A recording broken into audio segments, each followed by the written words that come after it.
And right now at 6 o'clock, look at this. Severe flooding in some places has caused significant damage to homes and businesses. This is in Hartford. We've got Fox 61's Brooke Griffin taking a closer look. And as the temperatures rise, how you can protect you and your family from the impacts of the hot weather. Also, what officials want to see changed when it comes to improving medicine labels. We'll tell you the difference they say it will make. All that and more right now at 6. Breaking news now on Fox 61, Connecticut's news station. And first at 6 here on Connecticut's news station, breaking news. A big police investigation is underway in Waterbury right now. Thanks for being with us here at Fox 61 America Areas. And I'm Tim Lammers. Yes, good morning. Let's show you what it looks like right now on Hillside Avenue. As crime scene tape is up, several police cruisers are there with lights flashing. We don't know a lot at this point. Again, this is breaking news. We're still working to find out what they're investigating, but Angelo Bavaro will be arriving on the scene shortly so he can bring us a live report, hopefully in the next few minutes. But for now, moving on to the weather, boy, it is going to be hot and humid today. All the summer you want and then some.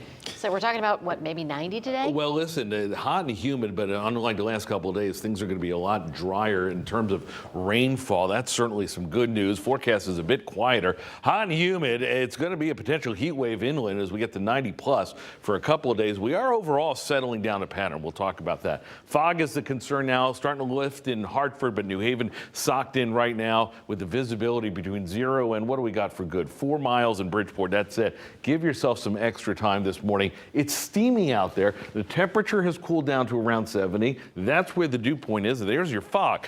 Temperatures in the upper 60s to 70. That's where the dew point is. So feeling quite tropical out there. We'll burn that off and look for a decent amount of sunshine. In terms of rain, unlike the last few days, not a big opportunity today or for the next couple. That said, if you've got respiratory issues, mind your business this afternoon. The heat and humidity will wear you down. We'll talk about how long that's going to last. Stand by. I've got the 7-8 coming up. Stephanie's got a look at the roads right now. Good morning to you. Hey, good morning, sunshine. Not too much happening on the roads so far, at least in the 6 o'clock hour, as folks are returning to work after the holiday weekend.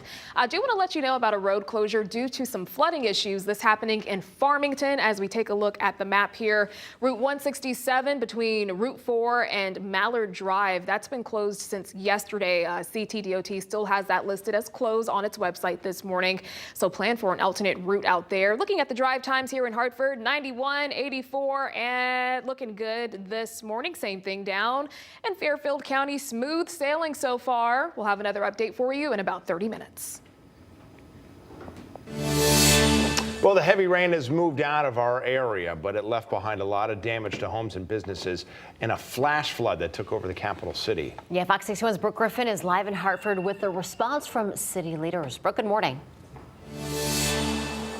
Good morning to you both. Much of Hartford and the surrounding area saw significant flash flooding yesterday, even bringing in city crews on a holiday to come out and help clear those storm drains, block off those roads. Some of those roads even having feet of water puddled on them at one point. Now, several roads and underpasses were closed yesterday afternoon due to high water, accumulated debris, and broken pavement. Some of them have now opened, but the remnants of the storm are left behind in the form of cones placed near some of those dangerous areas. Homes and businesses were impacted too. Many people spent the day pumping out water and tossing their ruined belongings as the storm dumped sheets of rain into neighborhoods. Many people we spoke with say they were dealing with flooded basements, cars parked in lots that ended up turning into lakes, and water pouring into ground level structures. This happening after Governor Lamont last month committed $85 million in state funding to address the flooding and sewage issue plaguing North Hartford specifically. 5 of the 12 slated projects to fix the problem are expected to begin this year, with the rest following in the next few years. Hartford Mayor Luke Bronin tweeted as soon as that flooding began, saying in part, "It's going to be a difficult day for a lot of families and businesses. This is why the infrastructure improvements and flood relief are so important. There is going to be a lot of damage today." And of course, there was a lot of damage. We could show that to you in that video. It's pretty impactful just on its own.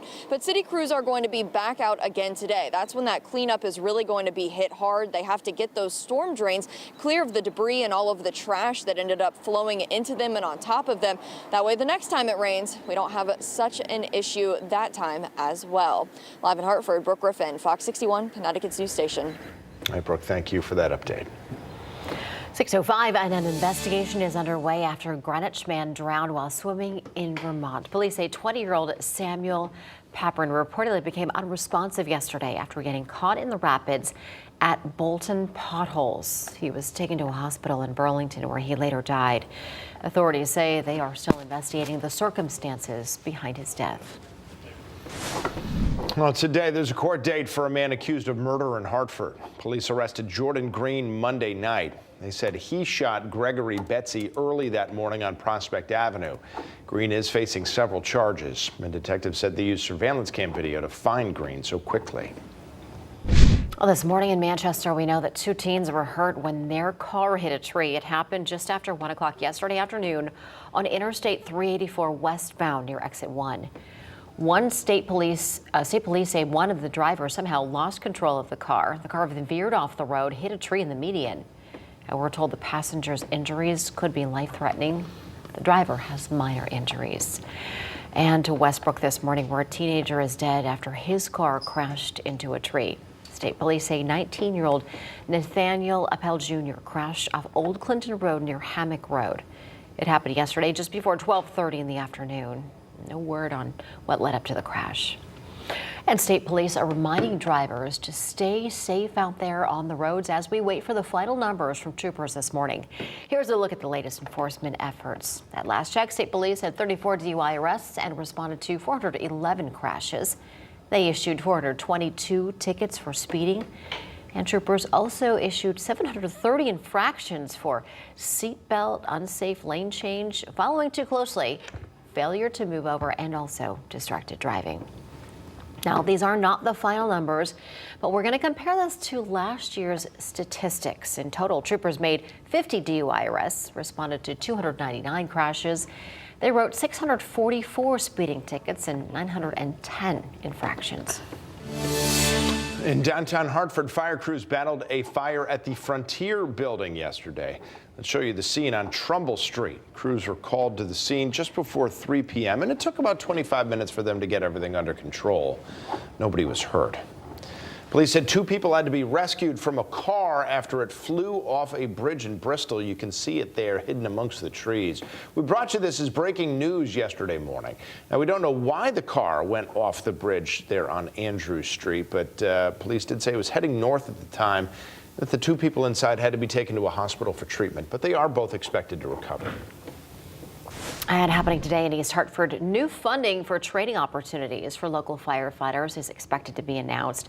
We're talking around $530,000 in federal funds to improve safety and training. Congressman Larson's office says the funds are going to go towards new gear and also thermal imaging cameras. This afternoon, we are expected to hear more on calls to improve medicine labels. Lawmakers and doctors from UConn Health are calling for all medications to list major food allergens. Senator Richard Blumenthal is expected to introduce legislation in Congress to address this. Officials say 93% of medications, including a lot of over-the-counter drugs, contain common food allergens, but companies aren't required to disclose that on the bottle, which they say puts consumers at risk. Well, today could be the start of the summer's first heat wave, and just in time, the city of Hartford is highlighting its public pool schedule and its aquatic programs. So the open pools will be at Colt Park, Pope Park, Goodwin Park, and Keeney Park. They're all open Monday through Friday from noon to 6 p.m. and on the weekends from noon to 5 p.m. Now, if you're not headed to the pools, you gotta take some extra steps to stay safe in this heat today. First of all, the water. Keep drinking those fluids regardless of how active you are. Also, keep in mind, heavy sweating removes salt and minerals from the body that need to be replaced. So even though they've got some sugar in them, those sports drinks, the Gatorades, Powerades, can help replace the salt, the minerals, the electrolytes that you sweat out. And put on the sunscreen before you get outside. Remember, sunscreen affects the body's ability to cool down and can make you dehydrated. So put it on 30 minutes before you go outside.